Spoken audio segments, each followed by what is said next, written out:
Aquí deslumbra lo virtual y se cuida cada gesto.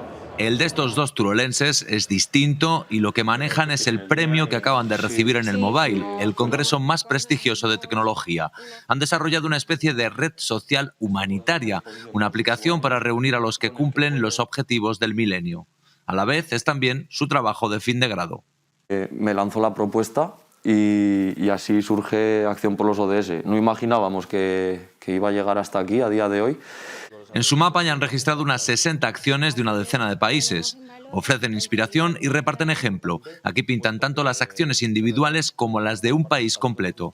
Buscan, explican, una ciudadanía crítica con lo que ya es Premio Nacional Tecnología Humanitaria de Cruz Roja. Hasta personas que desde su acción individual pues contribuyen en temas como lo que puede ser el reciclaje, participar en manifestaciones, en debates contra la pobreza. El Mobile es ya el mayor escaparate tecnológico, del pasaporte electrónico para que sepamos dónde acaban nuestros dispositivos a las videollamadas que se convierten en hologramas. Una conexión que sigue siendo el reto de la tecnología.